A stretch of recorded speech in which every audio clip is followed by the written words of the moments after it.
frente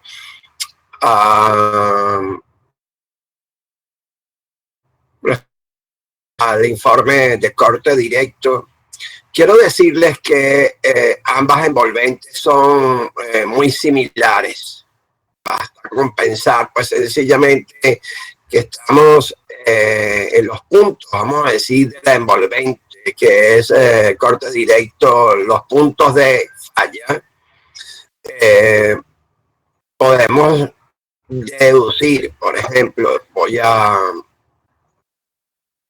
dibujarles algo referente. Pongamos que tenemos un eje, otro eje, ¿verdad? Donde tenemos el esfuerzo normal aplicado y aquí tenemos la resistencia al corte tau.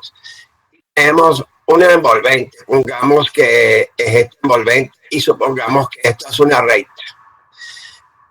Supongamos que este es un punto de falla de una de las muestras que estaba sometida a un esfuerzo normal y por supuesto esta es la resistencia al corte a la falla para ese punto, sin corrección de áreas. Si nosotros corregimos el área, lo que hacemos es disminuir el área.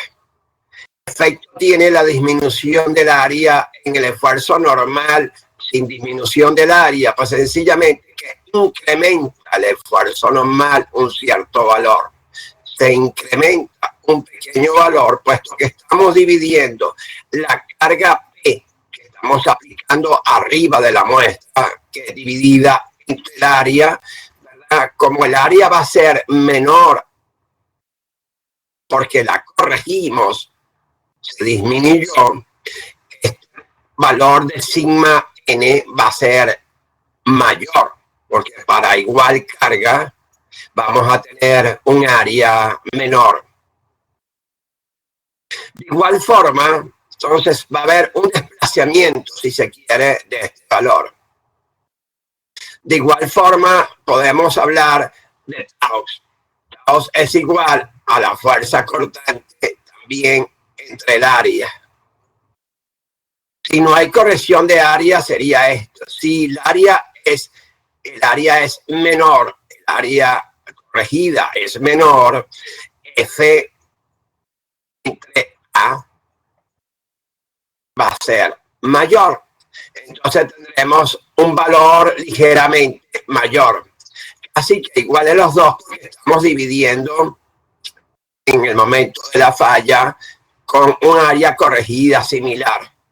Si ustedes plotean ese nuevo valor con este nuevo valor, observen que el punto de falla, el envolvente, va prácticamente a ser el mismo que teníamos anteriormente sin corrección de área. Es por este motivo que la corrección de área en este ensayo de corte directo no es necesaria.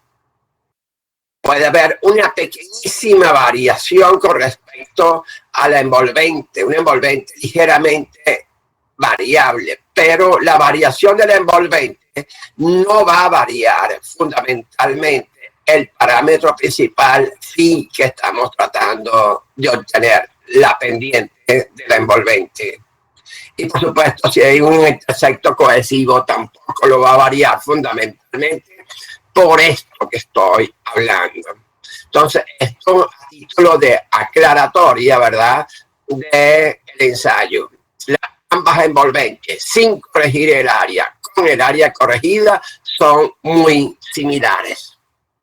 Prácticamente las mismas, porque por lo que estamos hablando del área y el incremento simultáneo de ambos valores nos resulta algo similar a lo que les he explicado.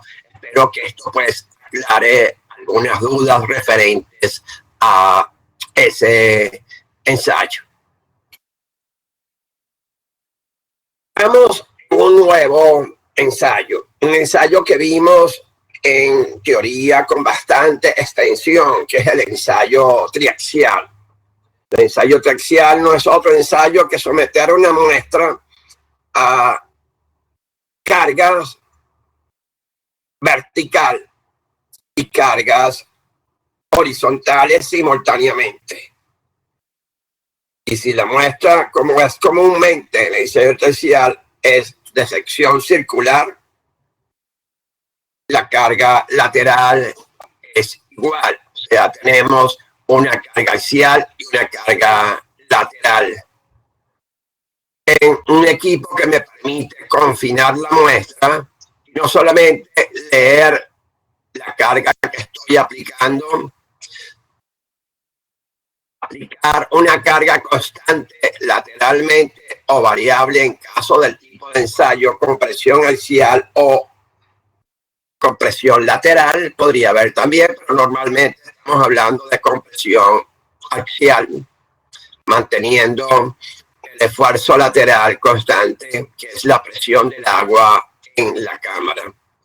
Y el esfuerzo vertical será a esa misma presión que seguirá existiendo, más un esfuerzo desviador que aplico a través de un vástago. Como repetición de lo que es el ensayo, una muestra circular, un vástago que permite la aplicación de un esfuerzo desviador que leemos mediante este anillo de carga o un transductor de carga, esos tipo Z, que me permiten leer digitalmente la carga o el esfuerzo, la carga dividida entre el área me da el esfuerzo desviador.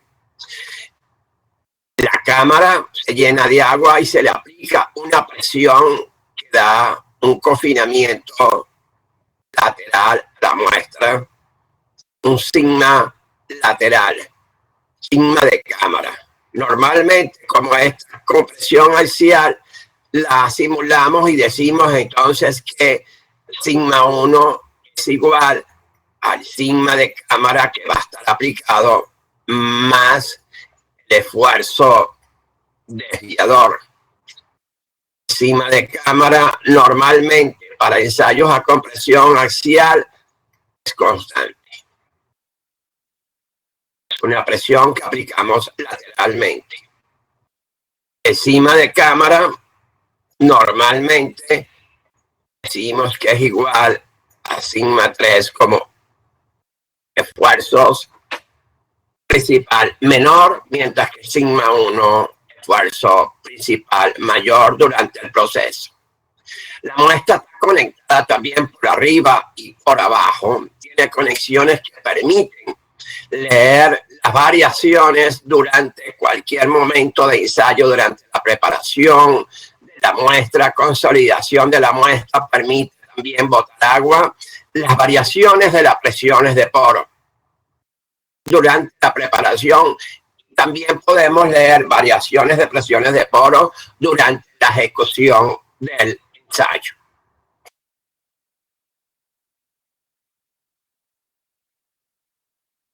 Durante la ejecución del ensayo, durante el proceso de consolidación de la muestra, esta sigma 3 es el valor que permite la consolidación de la muestra. Olvidemos ahora esfuerzo desviador. Si yo someto la muestra a un sigma 3 igual a un sigma de cámara y consolido quiere decir que permito la salida del agua. Si yo tengo una probeta graduada, yo puedo ver durante el proceso de consolidación, primero cuando termina, cuando hay mayor variación en el nivel del agua en la probeta. Y segundo, puedo tener volumen de agua que se ha desplazado, que ha perdido la muestra, y eso va a ser la variación de volumen de la muestra después de la consolidación. Todos estos aspectos puedo hacerlo con este dispositivo. Si estoy haciendo un ensayo drenado, un ensayo consolidado, drenado, ya terminé con el aspecto de consolidación, voy a aplicarle entonces el esfuerzo a través del vástago hasta llevarlo a la falla. Durante ese proceso, si el ensayo es drenado, también dejo que el agua salga.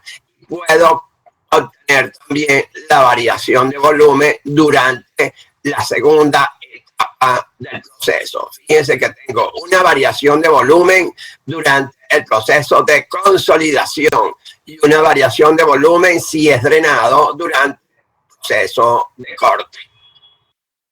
Y este dispositivo tan sencillo, en una muestra, si la muestra está saturada, nos permite medir la variación de volumen en ambas etapas.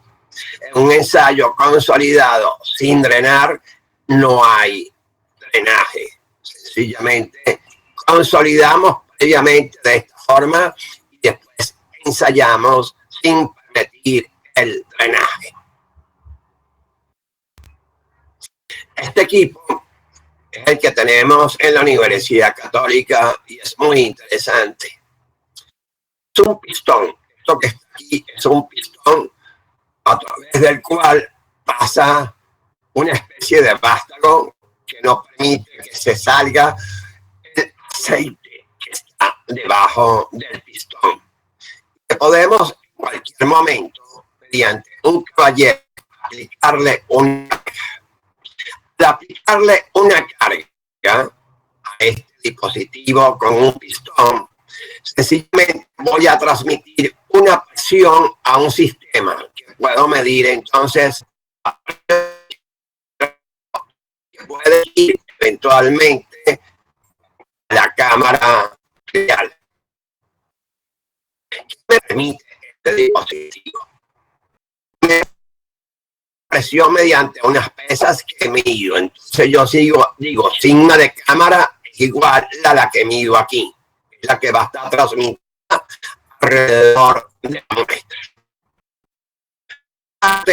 El dispositivo me permite que si de agua pues va a bajar, se va a nivelar, va a mantener el esfuerzo de cámara en cualquier momento porque permite el movimiento y ante una fuga de agua en el sistema sencillamente el pistón baja. Pero también podría ocurrir que durante la ruptura de la muestra se incremente el volumen dentro de la cámara. Para incrementarse el volumen durante una ruptura de el volumen dentro de la cámara y subir el pistón, pero siempre va a tener la misma carga y la misma presión que necesito de cámara sigma sub C. Este dispositivo tan sencillo, un dispositivo hidráulico, nos permite entonces, hay otros tipos, el que tenemos en la Católica, y nos permite mantener la presión en la cámara, que no es otra cosa que sigma 3 lateral. Cuando ya aplicamos el esfuerzo desviador y se lo sumamos a sigma 3, tendremos sigma 1, pues sencillamente mantenerlo constante durante todo el ensayo, si eso es requerido por el ensayo. Preparación de muestras. Podemos preparar una muestra isotrópicamente, donde sigma 3 es aplicado isotrópicamente alrededor de toda la muestra de reacción. Sigma 3. O isotrópico, cuando tenemos sigma 3 por toda la muestra, pero además de sigma 3, le añadimos un esfuerzo axial. Vamos a llamarlo desviador sin llegar a la falla. Preparamos la muestra bajo esta condición. No es de falla. Es un esfuerzo mayor vertical que horizontal. O podría ser lo contrario en caso de que estemos aplicando mayor esfuerzo lateral. Esto sencillamente es para permitir la consolidación durante la preparación de la muestra, la consolidación ya sea isotrópica o anisotrópica. Normalmente la consolidación isotrópica se hace para una condición del suelo en sitio caso cero, donde conocemos el esfuerzo vertical y el esfuerzo horizontal en condición de reposo la muestra y sencillamente le aplicamos esos esfuerzos antes de proceder al ensayo propiamente dicho, ya sea un ensayo CB, un ensayo según, un ensayo UU de las diferentes variables o variantes del ensayo tercial. Preparación de la muestra, ya antes de esa colocación de esas cargas, esta es la forma de colocar una muestra en ensayo triaxial sobre el cabezal o la base de apoyo dentro de lo que es la celda triaxial, con sus conexiones tubulares, etcétera, etcétera. Esta muestra, ¿verdad?, la colocamos sobre una piedra porosa o una base en equipo triaxial. Adicionalmente, con un tubo, con una membrana que rodea el tubo y unas gomas que están sobre esa membrana, aspiramos para que la membrana se nos pegue de la pared del tubo, esa sección tubular. Producimos eso en la muestra con la idea de colocar una membrana, como ven en este caso, que la dejamos, liberamos los remanentes de forma tal de impermeabilizar la muestra. Una vez que hacemos eso, bajamos las arandelas para sellar la muestra arriba y abajo, en el cabezal y en la base. Podemos tener, como les digo, unas piedras porosas arriba y abajo, al final, y tener entonces unos tubos que me permiten drenaje o lecturas de presiones de poro, variaciones de presiones de poro dentro de la muestra. Una vez hecho esto, pues esto sencillamente revuelven, sacan el tubo que utilizaron para colocar la membrana y tienen entonces la muestra impermeabilizada de la forma que hemos hablado. Tiene un esquema un poquito más completo, sacado del catálogo de la L de instrumentos de geotécnicos, donde tienen la muestra, tienen una piedra porosa, otra piedra porosa, la base, perforaciones abajo para permitir el drenaje de la muestra, y un ducto en la parte de arriba, donde está la piedra porosa, que permite también drenaje por arriba y por abajo. Aquí aparece algo particular. La muestra nosotros la colocamos y podemos colocar un papel de filtro, que es esto que está señalado allí, preparado previamente de esta forma. Voy a tener, va a tener una serie de canales, va a permitir una consolidación radial hacia el papel que colocamos lateralmente hasta donde está la piedra porosa. Enrollamos el papel, como lo ven allí, que va a favorecer la filtración hacia estos filtros. La consolidación va a ser mucho más rápida y, por supuesto, a través de estos canales que quedan en el papel, va a salir el agua a las piedras porosas superior e inferior que observan aquí.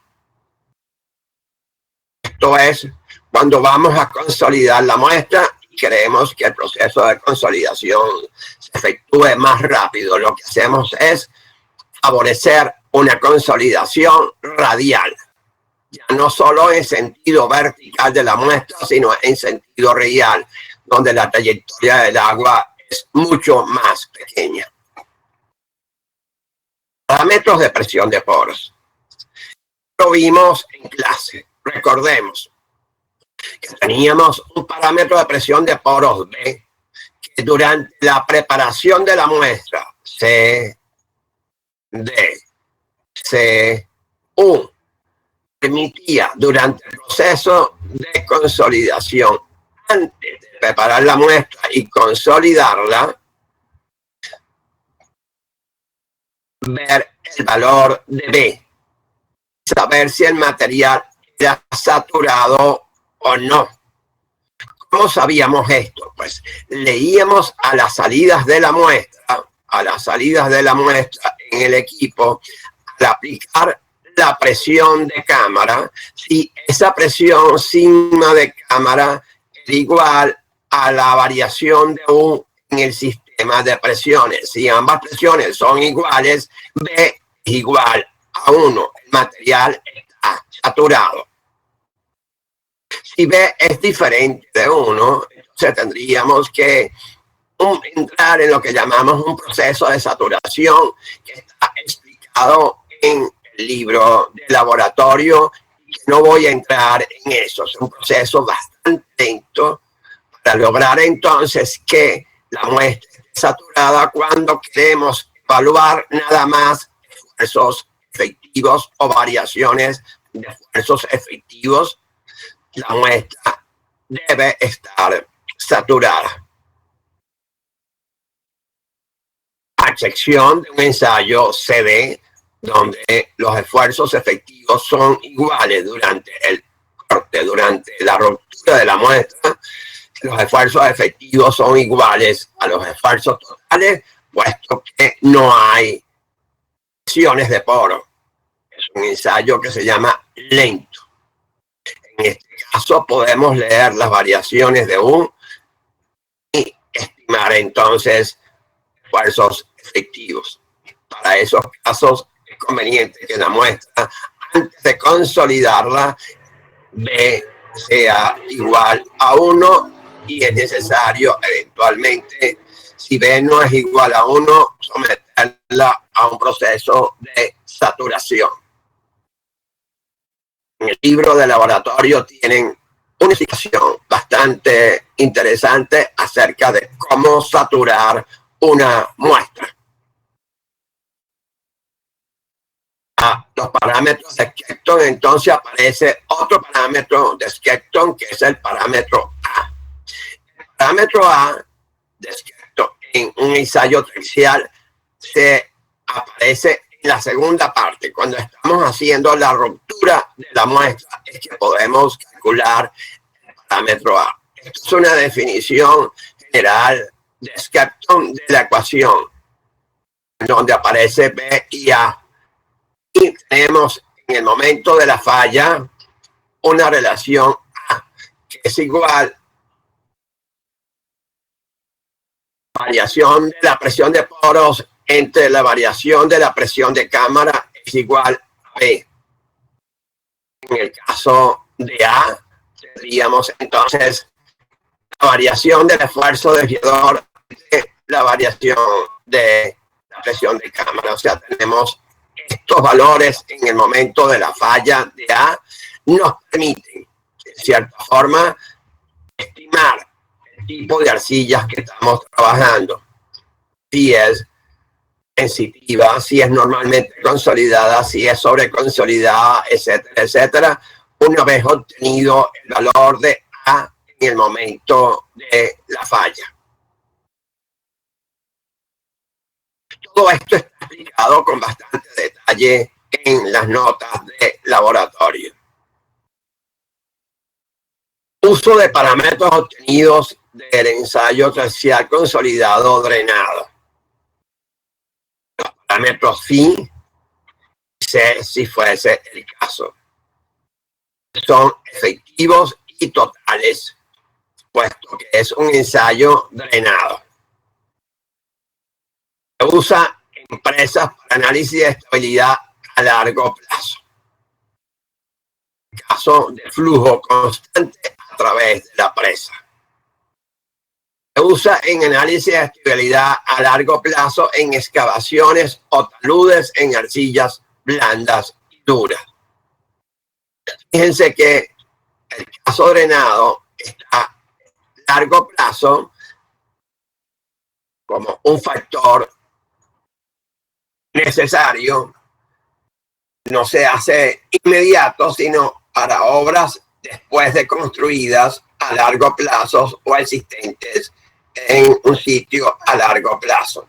En ese caso utilizamos los ensayos consolidados drenados, que tienen los tres casos que podrían presentarse.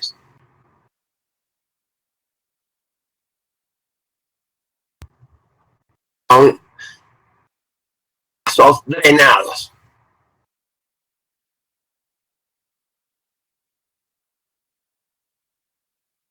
Esto es un terraplén construido muy lentamente para permitir que esto consolide. Imagínense el ensayo CD. No permite presiones de poros grandes y que consolide muy lentamente y genera esta superficie. Este es el caso también drenado. Tienen un núcleo en una presa con dos escolleras laterales o materiales más permeables. En núcleo lento. Bien, un proceso lento.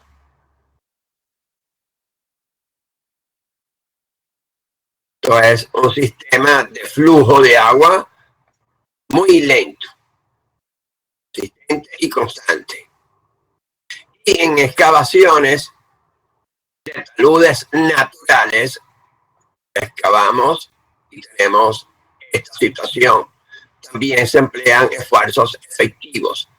Dicho sea de paso, los esfuerzos efectivos, los parámetros para ellos, phi', C', también podemos obtenerlo, recuerda, de un ensayo CU con medición de las variaciones de presiones de poro. O sea, no necesariamente tiene que ser esto, puede ser esto, pero interpretando los esfuerzos efectivos.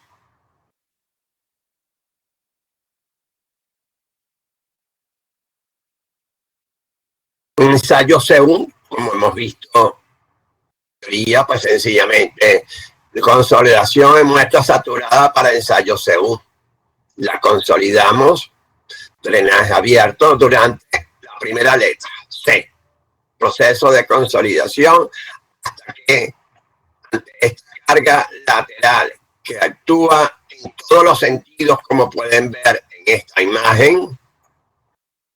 Faltaría ilustrarla aquí abajo también como reacción sigma 3. Isotrópicamente, aplicamos la carga. Si la muestra está saturada, empieza a leerse en un sistema, se lee variaciones de U en el momento de aplicación de la carga, y llegará un momento que esa variación de U sencillamente se hace igual a cero. Entonces, en ese momento podemos decir que el material está consolidado. Podemos tener acoplada esa bureta graduada, probeta graduada, y ver la variación del volumen en la muestra al ver la variación de volumen de agua en la muestra durante el proceso de consolidación.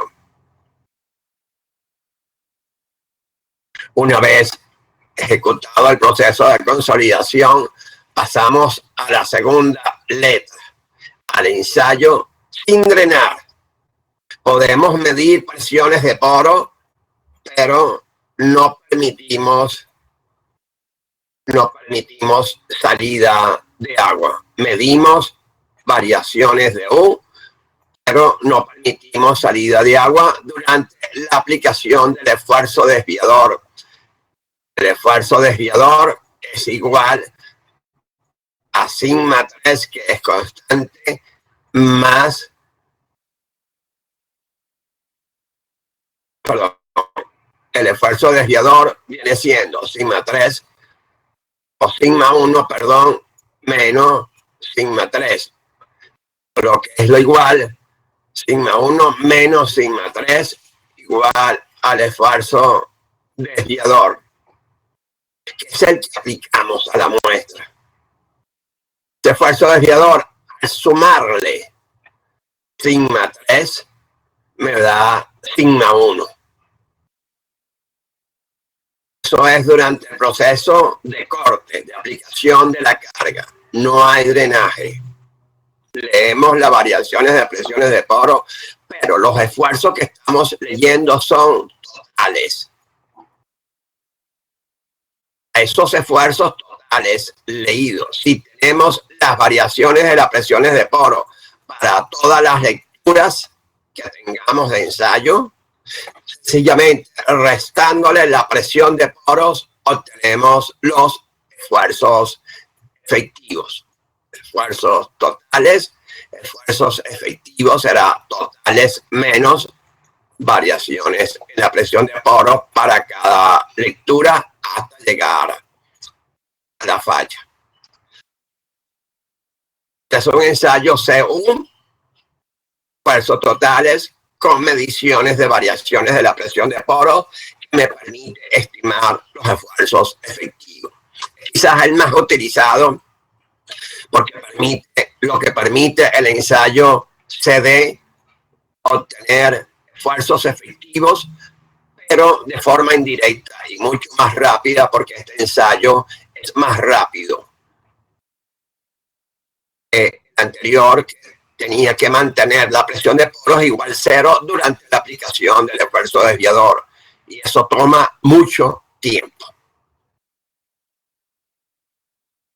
Aquí tienen un gráfico en donde nos ilustra, en cierta forma, los esfuerzos normales,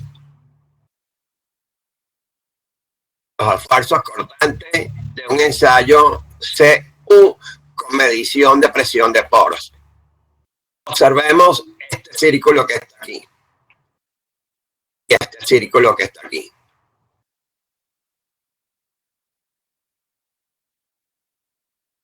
El círculo que está aquí es la envolvente de esfuerzos totales. Está aquí. Me da estos dos parámetros.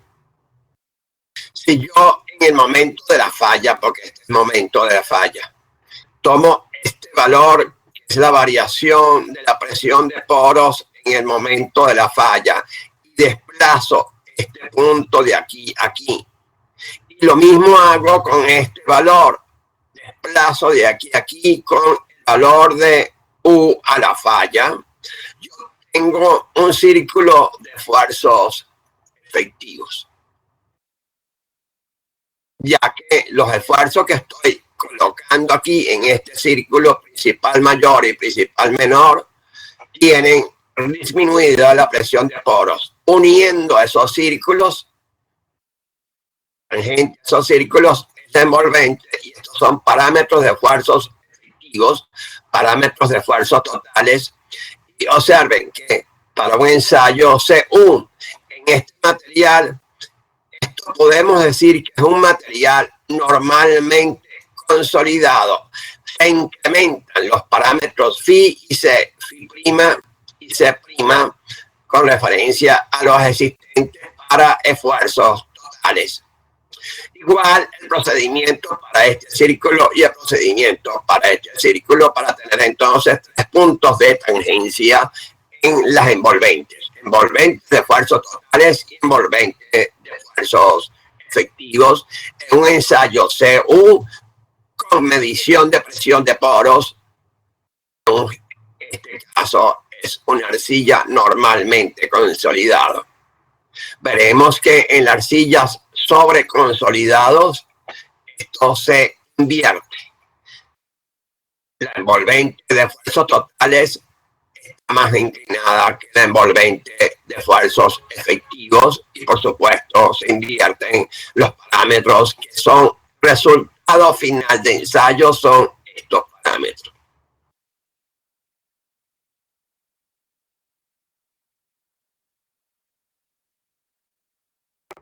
Que tienen los casos en que utilizamos esto. Resistencia al corte sin drenar después de la consolidación. medimos en un terraplén. Lo que llaman un rapid drop down. O sea, el nivel de agua baja rápidamente en un tiempo prudencialmente corto. Represa La Mariposa, por ejemplo, donde se llena de agua y ahí mismo consumen toda el agua. Esto está saturado y hay una variación en el nivel del agua. Entonces, la resistencia al corte en ese sitio. Cuando tenemos un relleno sobre un terraplén, es otro caso que podríamos hablar de ensayos CU. Aquí. Casos de aplicaciones prácticas. Criterio de falla y resultados especiales de parámetros efectivos en un criterio utilizado. Hasta ahora nosotros utilizamos, inclusive en las clases teóricas, que el criterio de falla era al valor del esfuerzo desviador a la falla, el máximo. En otras palabras, era el esfuerzo de cámara sigma 3 y sigma 1. El esfuerzo desviador es igual a sigma 1 menos sigma 3, en donde sigma 1 es igual al esfuerzo desviador más sigma 3. En el momento de la falla, nuestro criterio era un criterio muy utilizado, es considerar que la falla ocurre cuando en las lecturas que estamos haciendo para cada deformación llegamos a un valor máximo del esfuerzo desviador. Ese es el esfuerzo desviador a la falla. Después entonces comienza a disminuir o la curva se convierte en asintótica. Puede ser un valor máximo o asintótico. Ese es el criterio que estamos hablando, comúnmente utilizado. Pero hay otros criterios de falla. La relación de esfuerzos efectivos, sigma 1, esfuerzo principal mayor, entre sigma 3, efectivo, máximo. Ese es otro criterio que se utiliza sobre todo en términos de esfuerzos efectivos. Esto también podemos utilizarlo en términos de esfuerzos efectivos. Sigma 1' menos sigma 3'. Esfuerzo desviador prima, si estamos hablando de efectivos ya convertidos con variaciones de U, conocidas las variaciones de U en el momento de la falla. El otro criterio es que nosotros podemos fijar una deformación. Normalmente este criterio, sigma 1 menos sigma 3, entre 2. Pero nosotros podemos decir, por ejemplo, si tenemos esto que está aquí, un esfuerzo de esta naturaleza, nosotros podemos fijar una deformación. Si esta deformación es muy alta, es decir, bueno, 10% de deformación es criterio. Ahí considero que el material falló. No tiene que ser este valor, sino puede ser este valor, porque esto puede estar representando el 10%. Y considero mi falla al 10% de deformación. Es un criterio particular. Puede ser deformación fijada en un momento determinado o sencillamente este otro criterio. Aquí hay dos criterios en un mismo punto. Mi suma de los esfuerzos o deformación prefijada.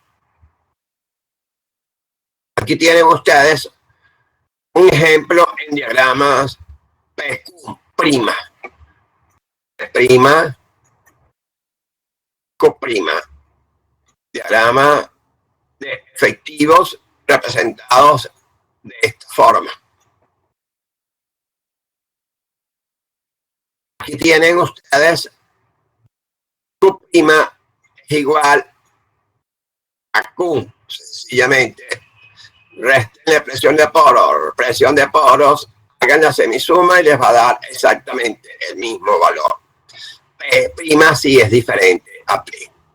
Bien, aquí tienen una muestra sobreconsolidada y una muestra normalmente consolidada.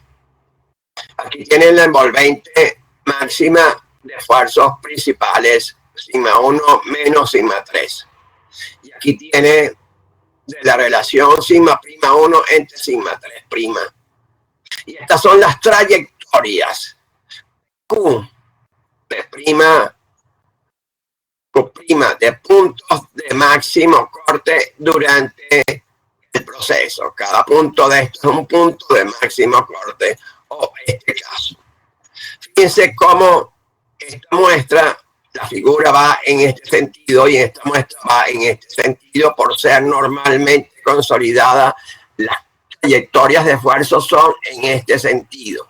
Cuando las muestras son sobre consolidadas, las trayectorias de esfuerzo son de esta forma. Pero lo interesante es que aquí hay dos criterios de falla establecidos y observen cómo los criterios de falla, cuando uno ve la falla ocurrió en esta muestra aquí, para este criterio de falla, y aquí para este criterio de falla. Observen cómo hay una variación de las envolventes dependiendo del criterio de falla. Ensayo trexial UU sin consolidar, sin drenar. Isotrópicamente, le aplicamos sigma 3 y una vez aplicado sigma 3, obtenemos, ¿verdad? Aplicamos el esfuerzo desviador, que será igual a sigma 1 menos sigma 3. Este valor que está aquí no es otra cosa que el esfuerzo desviador hasta llevarlo a la falla. No leemos variaciones de U, no hacemos ninguna otra cosa, sino obtenemos para una presión de cámara esfuerzos totales y tanto verticales como horizontales, obtenemos el valor de la falla. Habíamos visto en laboratorio un ensayo particular en donde sigma 3 no existía, que es la compresión no confinada, en donde obteníamos Q última o es la resistencia última a la falla. Aquí también obtengo, en cierta forma, la resistencia última a la falla, pero en la muestra confinada con una presión de cámara. Discusión del ensayo UU.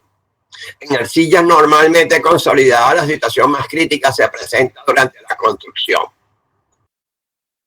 cuando la presión de poros inducida por la carga es máxima y no ha ocurrido consolidación en la muestra. Cuando se inicia la consolidación, el esfuerzo efectivo va aumentando y también aumenta la resistencia al corte. El problema puede ser asentamiento por consolidación. Una manera de presentar la resistencia al corte no drenada mediante la relación entre esta y el esfuerzo efectivo en sitio con la profundidad. Se ha observado que la resistencia al corte en arcillas sedimentarias aumenta con la profundidad. Hay correlaciones del índice plástico e índice de liquidez. Es quizás el ensayo más utilizado. Que las construcciones nuestras son relativamente rápidas y no da tiempo a drenaje ni no da tiempo a consolidación. Eso ocurre en el tiempo. Pero en el momento de construcción, en ese periodo de construcción, normalmente estamos trabajando en una situación UU, sin consolidar, sin drenar. De allí este ensayo sea el más importante. Para muestras saturadas es un envolvente horizontal. Todos los esfuerzos desviadores van a ser iguales. Para muestras en periodo no saturado va a llegar un momento en que se autosatura la muestra y ya está saturado sencillamente por variación de volumen se satura.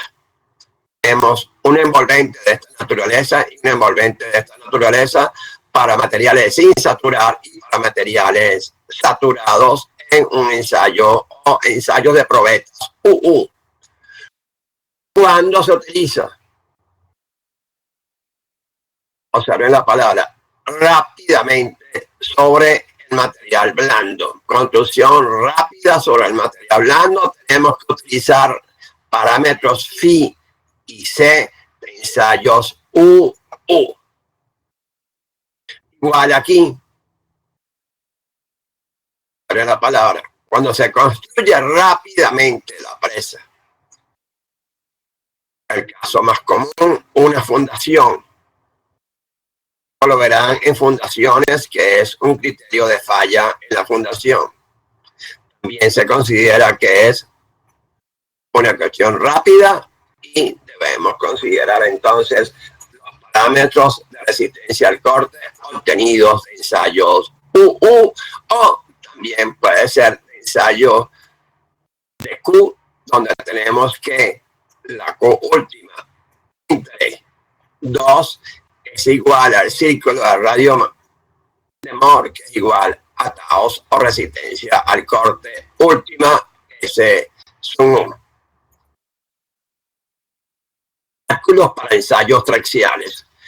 Es bastante difícil explicarlo en unas láminas, pero vamos a tratar de hacerlo lo más rápido posible. Saturación B. Variación de U entre la variación de la presión de cámara. Área inicial de la muestra la podemos calcular. Tenemos la muestra y podemos tener la sección de la muestra circular. Volumen inicial de la muestra también. Tenemos la altura inicial y tenemos L, que es un 0, que es la altura inicial, y tenemos el área inicial de la muestra. Estos son 3 parámetros que podemos calcular para estos ensayos. Consolidación isotrópica, un ensayo sin llenar, o según y los cálculos. Calculamos esto, dimensiones de la muestra. Durante el proceso de consolidación, en la etapa C, preparación, tenemos un volumen final, que va a ser B sub C, después de la consolidación, que sería el volumen inicial de la muestra, menos de la variación de volumen que la leemos en la probeta que estábamos hablando por cambio en la altura cuando estaba eliminando el agua durante el proceso de consolidación. La variación de volumen durante la consolidación puede determinarse en materiales saturados en una bureta externa. En caso de suelos no saturados, el procedimiento es complejo y requiere de equipos especiales. Existe un procedimiento óptico en celda especial. Aquí pongo la referencia. También podemos utilizar una trampa de aire a la salida de la muestra que refleje la bureta, la variación de volumen, que llamo yo trampa de aire. Pongamos que esta es la muestra. Está drenando por este ducto. Yo ese ducto lo introduzco en un recipiente. En ese recipiente con un nivel de agua, introduzco eso y dejo que salga aquí agua y aire. Y paralelamente otro ducto vaya desde el agua, tiene que estar lleno de agua, y vaya a la bureta. ¿Qué estoy haciendo? Donde voy a medir los diferentes niveles o variaciones. Sale el agua de la muestra, entra aquí en este elemento y las burbujas de aire o el aire se acumula en la parte superior. Por el otro lado, este volumen de aire más el volumen de agua que se va acumulando aquí se va a reflejar en variaciones en la bureta externa que estaba hablando. Esto es lo que se llama una trampa de aire. Es otro procedimiento. Se refleja en la bureta graduada, llena de agua, la variación del volumen por aire más agua durante la compresión y preparación de la muestra. Al final, tenemos que calcular la longitud final después del proceso de consolidación y el área final después del proceso de consolidación. Estas son las dos fórmulas para calcularla conocidas. El volumen final, B sub C, y el volumen inicial, altura inicial y la sección inicial, el área inicial, el volumen final, comparativamente hablando con el volumen final. Estas dos expresiones me permiten obtener al final del proceso de consolidación cuál va a ser L sub C de la muestra, que ya no va a ser la inicial, y cuál va a ser el área de la sección de la muestra, que va a ser A sub C. Fíjense que L sub C y L sub C es durante el proceso, al final del proceso de consolidación. Y allí vamos a pasar entonces al ensayo propiamente dicho. Para muestras no saturadas podemos asumir que la convección axial es igual a la radial. Otro procedimiento. Antes veríamos lo de la trampa de aire, pero podemos asumir igual deformación axial que lateral, midiendo variación de altura durante la muestra. Yo mido la variación de la altura en el vástago exterior. Yo puedo medir la variación de L de la muestra durante el proceso de consolidación de la muestra.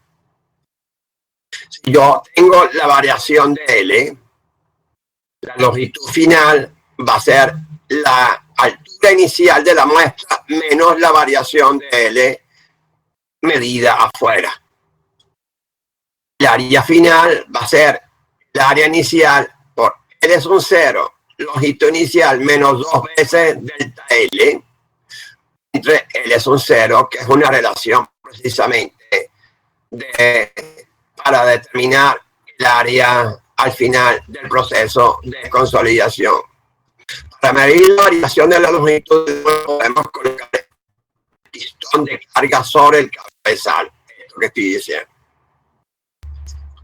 Estas operaciones son bastante complejas en el laboratorio. Una pequeña carga axial de ajuste en el pistón de la muestra inferior a este valor.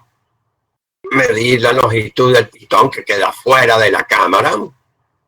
Aplicar la presión de compresión y consolidación a través del ducto que va al agua.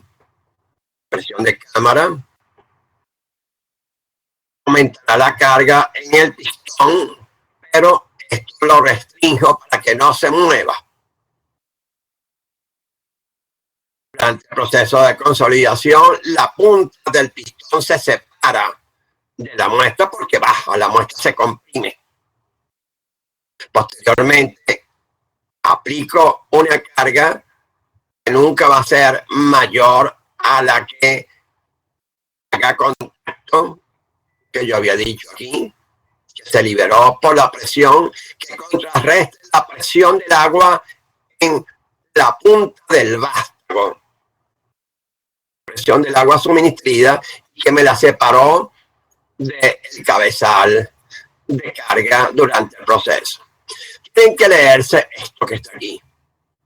Es un proceso y está bien explicado en el libro de laboratorio. Esta medida también puede tomarse en diales de deformación y traductores acoplados al pistón o mediciones en el pistón fuera de la cámara con compases de punta. O sea, puedo con un compás de punta medir la variación que ha habido en el pistón. Cuando regreso al pistón y le hago contacto de nuevo con la muestra, yo puedo ver entonces cuánto bajó el pistón y tengo la variación de la altura de la muestra. Con la variación de la altura y todos los otros parámetros que hemos visto, podemos calcular entonces todo ello. Una vez cumplido el proceso de consolidación, pasamos al proceso de ensayo, que puede ser un ensayo sin consolidar, sin drenar, un ensayo drenado. Podemos estar en este ensayo o podemos estar en este ensayo. Preparación de la muestra. Ahora pasamos a aplicación de la carga de ruptura de la muestra. Ahora bien, esas cargas de ruptura de las muestras van a estar definidas por deformaciones durante el proceso de carga a través del pistón. Delta L entre L es un cero, relación de deformación durante el proceso de carga. El área corregida será igual al área inicial entre 1 menos épsilon.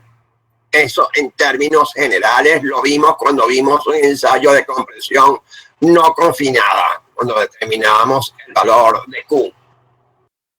Ahora bien, durante el proceso de carga axial, muestra consolidada, longitud de la muestra, área de la muestra, porque ya pasaron. Fíjense que estos elementos ya son posteriores al proceso de consolidación que lo determinábamos en la lámina anterior. Entonces la deformación axial, epsilon, ya no se divide entre la longitud inicial, sino la longitud corregida después de la consolidación. El área corregida también vamos a referirlo no al área inicial, sino al área corregida después de la consolidación. Parámetros de presión de poros A, delta U, entre la variación del esfuerzo desviador en cualquier momento del ensayo. Esfuerzo de cámara, sigma 3 menos sigma 1. Eso es el esfuerzo de cámara, ¿verdad? Suministrado a la cámara, esfuerzo desviador. Aquí será el esfuerzo de cámara más sigma 1. Aquí yo, no sé, estoy notando algo que no me cuadra. Esfuerzo desviador o esfuerzo sigma 1 es igual al esfuerzo desviador más el esfuerzo de cámara. El esfuerzo desviador será el esfuerzo de cámara menos, aquí hay un error, menos sigma 1, porque este pasa para acá. ¿De acuerdo? Hagan esa corrección. Corregir. Criterios de falla pueden ser los criterios que veíamos anteriormente, y aquí incluí un criterio 20% de deformación máxima. Eran los criterios de falla que veíamos. Normalmente el criterio de falla más empleado es esfuerzo desviador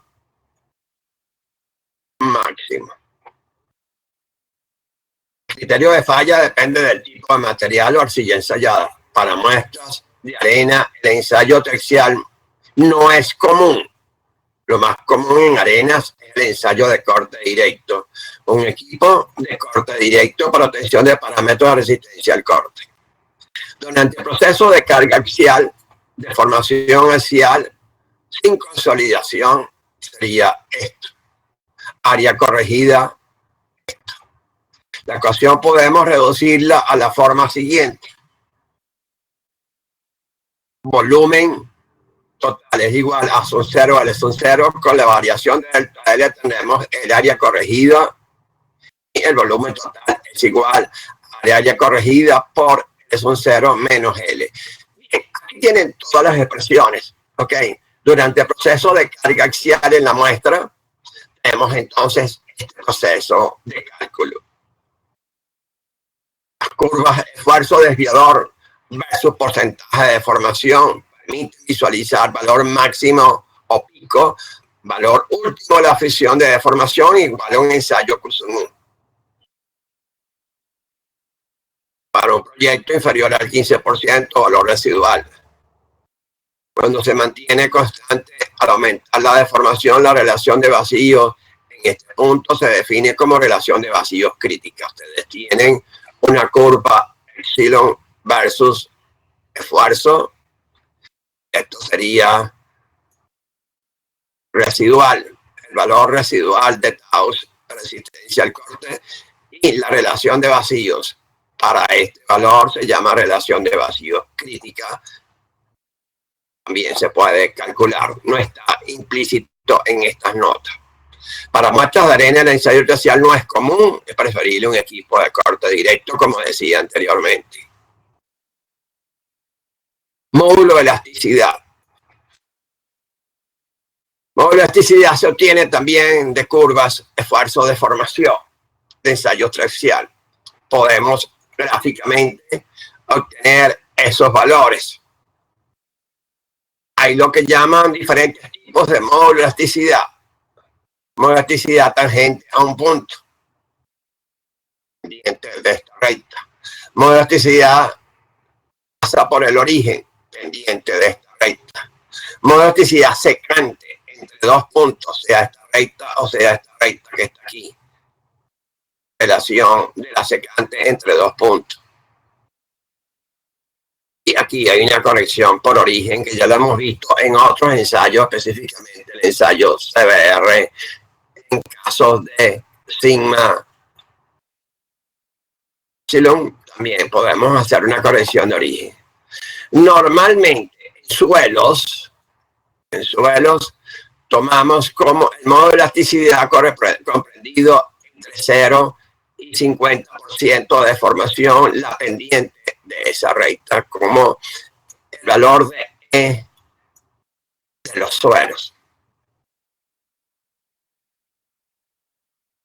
Y tienen ustedes una interpretación para obtener μ, que es la deformación ocurrida lateralmente, que es bastante difícil medirla y tenemos que estimarla en un momento determinado, con relación a la deformación lateral y deformación vertical, horizontal y vertical. Es μ, o es módulo de elasticidad. Sencillamente son gráficos ilustrativos para que tengan una idea. Es muy difícil determinarlo. Experimentalmente, ensayos en trabajos especiales de grado y cosas parecidas, se han hecho muchos ensayos. Normalmente recurrimos a este tipo de tablas. Esta tabla administrada por la ASH, en donde le dan los módulos de elasticidad en megapascal, mínimos y máximos para los diferentes tipos de material, las relaciones de Poisson para esos materiales también, los rangos correspondientes. El año 95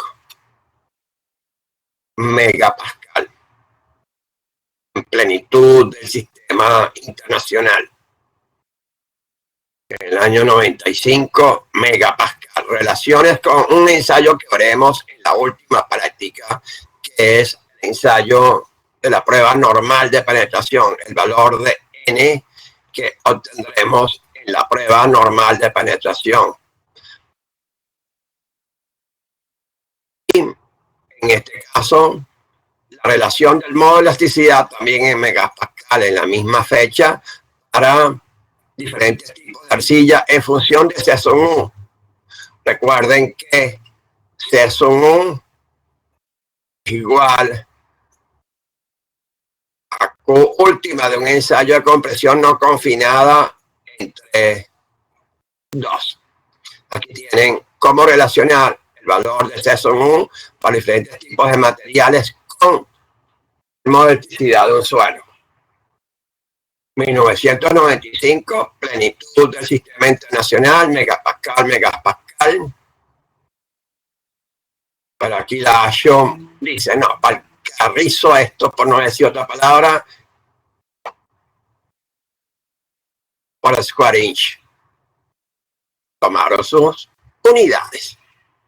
Año 2007. Pongo esta tabla para que vean entonces cómo la misma fuente, la Ashon, en el 2007 se olvida del sistema internacional de unidades que venía empleando en el año 95 y cambia otra vez al 2007 en sus tablas y en sus referencias.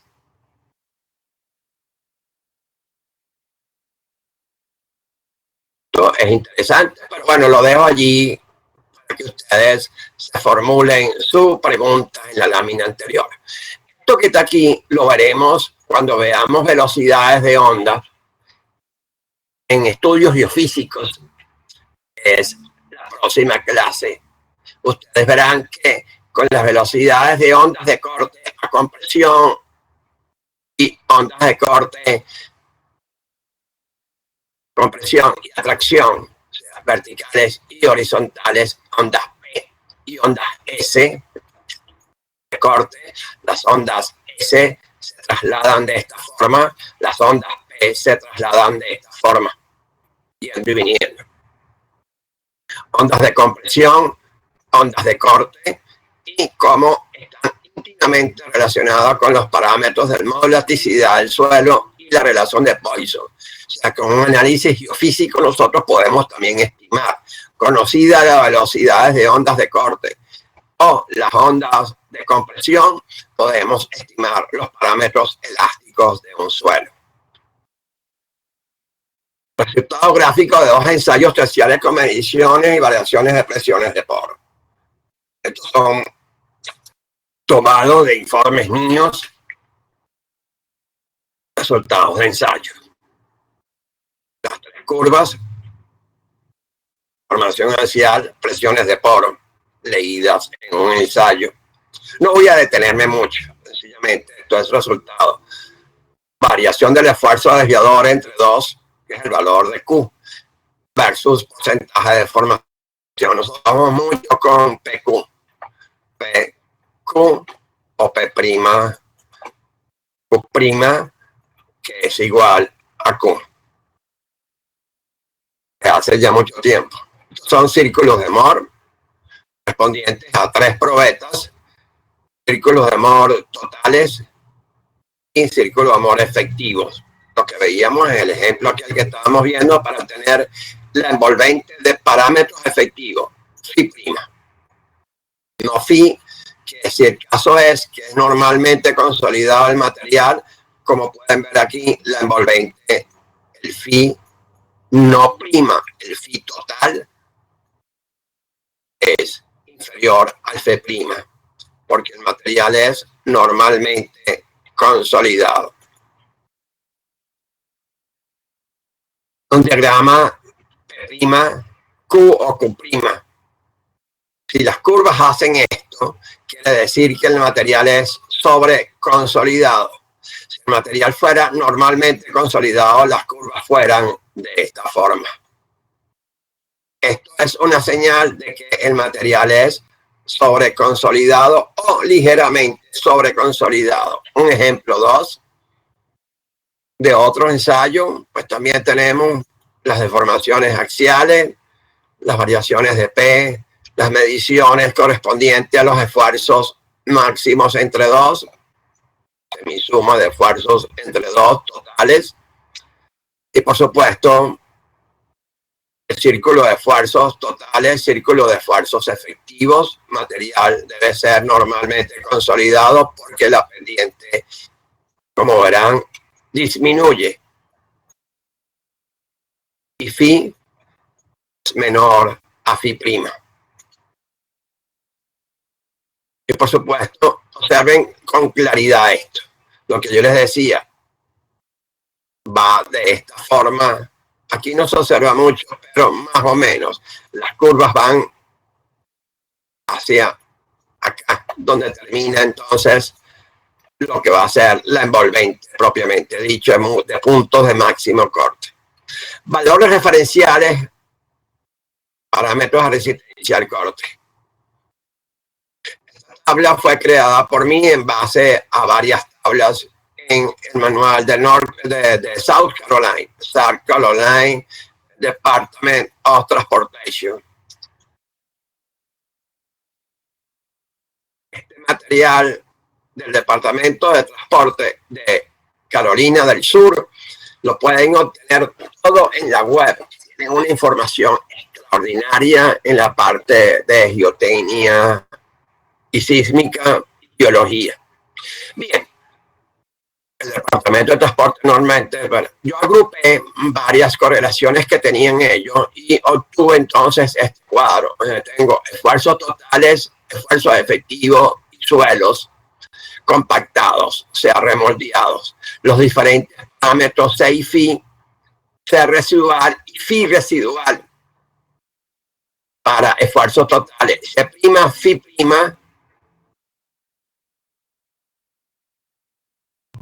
residuales, efectivos, y valores de suelos compactados de Phi y de C'. Para los diferentes materiales. Es una tabla referencial, tengo la clasificación unificada y una descripción de los diferentes tipos de materiales.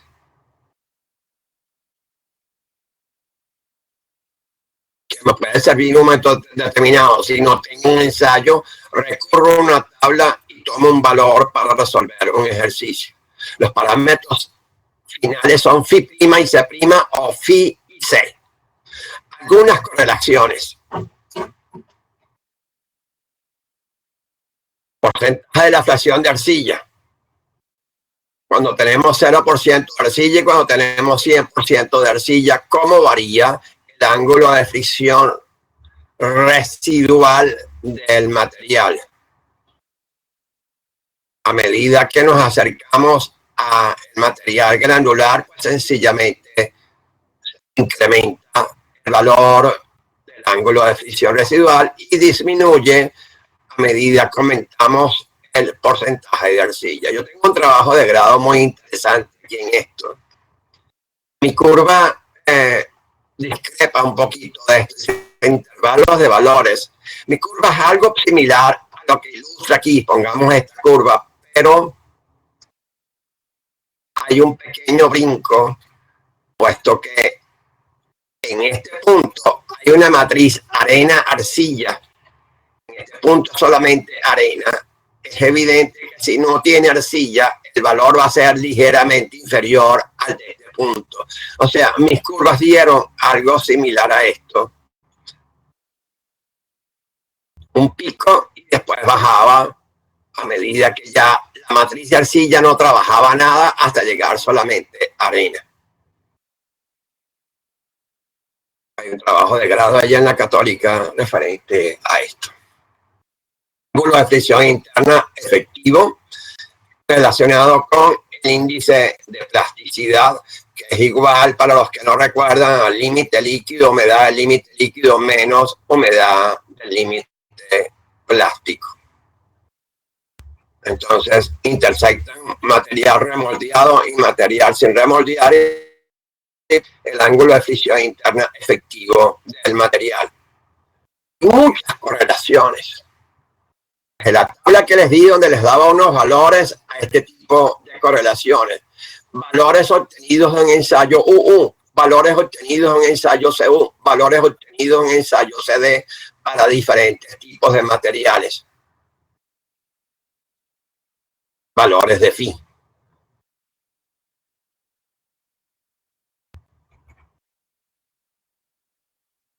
Valores aproximados del modo de elasticidad para varios tipos de suelo. Antes le daba, bueno, las tablas que les decía de la STM, bueno, aquí tengo una tabla, incluyo estos tres materiales, pues, producida por mí en libras por pulgada cuadrada y en kilogramos por centímetro cuadrado. A lo mejor faltaría kilonewton por metro cuadrado, que le encanta a los que usan el sistema internacional. Ya les enseñé lo que sucede con el sistema internacional. Cada quien corre para su lado, yo corro para mi lado, que es este. Fricción efectiva en arcillas, caso drenado. Se tienen otra serie de valores, normalmente consolidados, valores, también son relaciones. Aquí ya incluyo algo en valores de kilopascal, para que vean que no soy tan excluyente. El sistema internacional. Ok, aquí tienen todo también una serie de valores, relaciones. Aplicación de los ensayos y sus tipos. Esta tabla es interesante porque dice problema de campo, estabilidad de cimientos estructurales, periodo crítico al final de la construcción, tipo de análisis, esfuerzos totales, parámetros que necesito, estos tipos de pruebas y esos los ensayos especiales que tienen que hacer. A mí me llegan al laboratorio, profesor, yo quiero que me haga un ensayo especial de esa materia, pero ¿para qué lo quieres tú? Aquí. Entonces, dependiendo del para qué, yo decido qué tipo de ensayo textual voy a hacer. Y qué tipo de análisis. Largo plazo. Aquí está todo. Periodo crítico. Esta tabla es fundamental que la tengan ustedes, aunque no se dediquen a suelos, para que no venga un ingeniero de suelo a decirle que necesita hacer unos ensayos, usted tiene que preguntarle para qué y sacar su tablita. Trayectoria de esfuerzos. Esto lo vimos parcialmente en teoría. Aquí tienen el caso de un círculo en estado de reposo y cómo vamos incrementando el esfuerzo hasta llegar a la falla. Desde un punto incrementamos hasta llegar a la falla. Esta es la envolvente de Mohr-Coulomb sigma tau. Crecimiento del esfuerzo aislador aplicado a una muestra hasta la falla en representación de círculos Mohr-Coulomb. Aquí me faltó una vez, por cierto.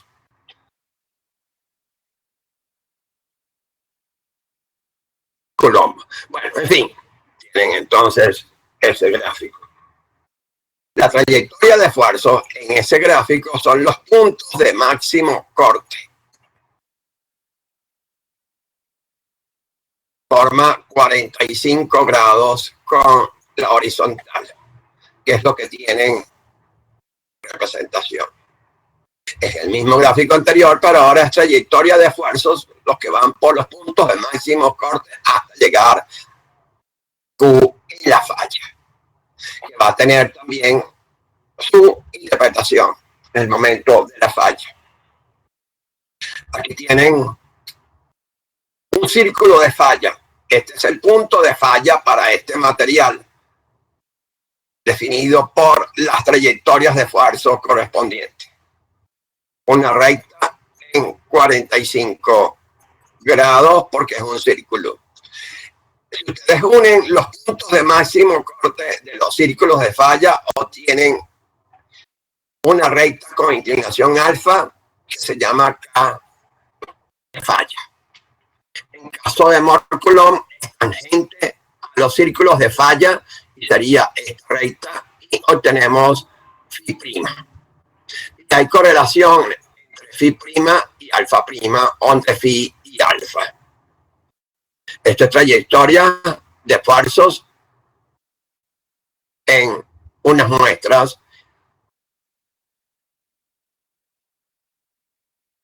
de esa forma. El ensayo tercial, este es un fluograma del ensayo tercial, todas sus partes. No voy a detenerme porque es bastante delicado y lamentablemente el tiempo se me está consumiendo.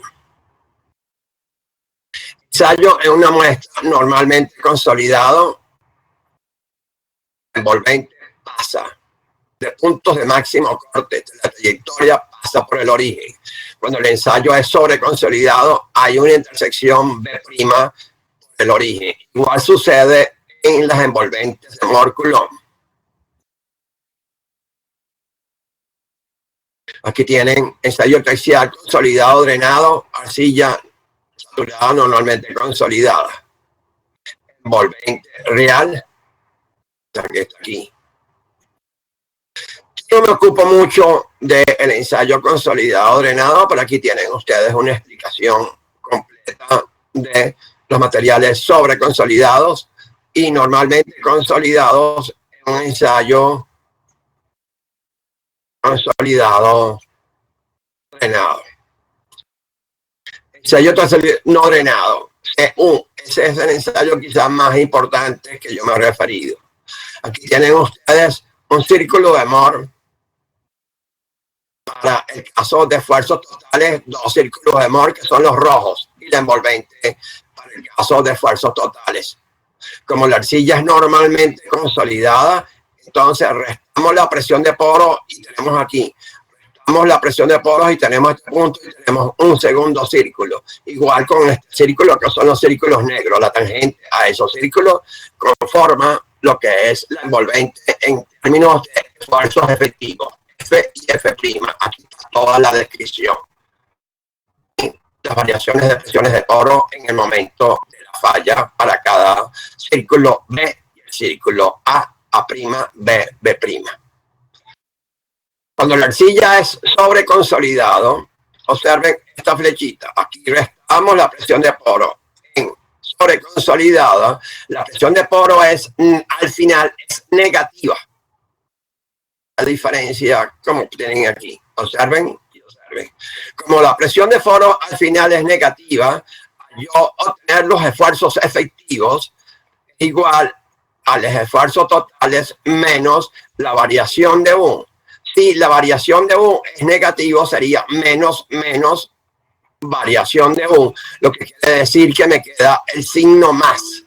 Entonces, el círculo de esfuerzos totales, que es esto, en una arcilla sobreconsolidada, se desplaza en este sentido, en esa variación de presión de poros, esta que está aquí y esta que está aquí, en signo negativo que se convierte en positivo los esfuerzos. Tengo un círculo de esfuerzos efectivos, un círculo de esfuerzos totales. Observen, disminuye el phi total y el phi con referencia al phi efectivo. Igual sucede con las intersecciones cohesivas. Esto sería el mismo gráfico para el primer gráfico que veíamos aquí. Las arcillas normalmente consolidadas, pero representados en trayectorias de esfuerzo. Trayectorias de esfuerzos totales, trayectorias de esfuerzos efectivos. Siempre les digo que es así. Al unir los puntos de máximo corte, el momento de la falla, y los puntos de máximo corte, el momento de la falla, para la trayectoria de totales y la trayectoria de efectivos, tienen K y K', alfa y alfa prima. Un material normalmente consolidado pasa por el origen. Aquí hay una descripción total de todo eso.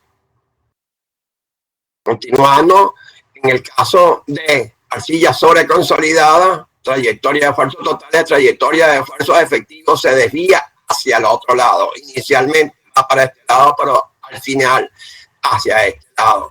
Entonces, al unir los puntos de máximo corte en la falla de la envolvente, tenemos K', que es inferior a acá. Algo similar, pero se invierten los valores. En arcillas sobreconsolidados, los parámetros de presión, los parámetros de resistencia al corte son inferiores en efectivos que en totales. Consolidado no drenado, no me voy a detener en este ensayo 1, y hay una descripción también de las envolventes, imágenes adicionales. Tienen aquí una explicación de sobreconsolidación, tres materiales altamente sobreconsolidado, ligeramente consolidado y material compactado o normalmente consolidado. Observen cómo las curvas son diferentes, las trayectorias efectivas son diferentes con referencia a esos gráficos. Tienen el caso también, aquí hay una distinción, en vez de Q', utilizan S', pero es exactamente lo mismo. Y tienen entonces las trayectorias de esfuerzo correspondientes a diferentes situaciones de falla en términos de esfuerzos efectivos. Tienen algo interesante, material sobreconsolidado y material normalmente consolidado, como son las trayectorias de esfuerzo. Ahora bien, aquí si tienen la misma envolvente, es que este es un ensayo, ¿verdad?, hecho de una forma, y este es otro ensayo hecho de otra forma. Ensayo textil.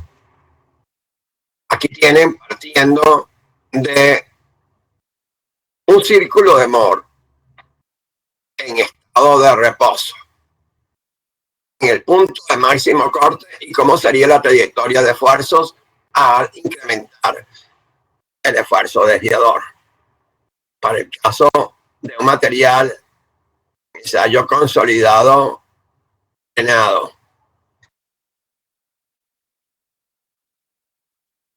tienen ustedes las diferentes etapas que están contempladas en este dibujo. Lamentablemente no tenemos tiempo para explicarle esto, pero es interesante. Parte de una condición de reposo es un cero, observen la recta, que va a ser a diferentes profundidades, va a tener diferentes círculos de reposo con puntos de máximo corte. Y esta es la K de falla. ¿Y qué ocurre cuando hacemos este tipo de cosas, aplicamos una sobrecarga, cómo responde a partir de la condición de reposo hasta el suelo cargado sin drenar, como dicen aquí, o cargado consolidado. Estas dos situaciones.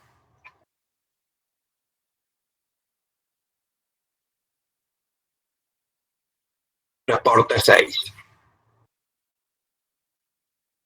Esta clase, ustedes la semana que viene me van a dibujar un envolvente de Moore-Coulomb para un material granular. Asuma que los esfuerzos totales son iguales a los esfuerzos efectivos.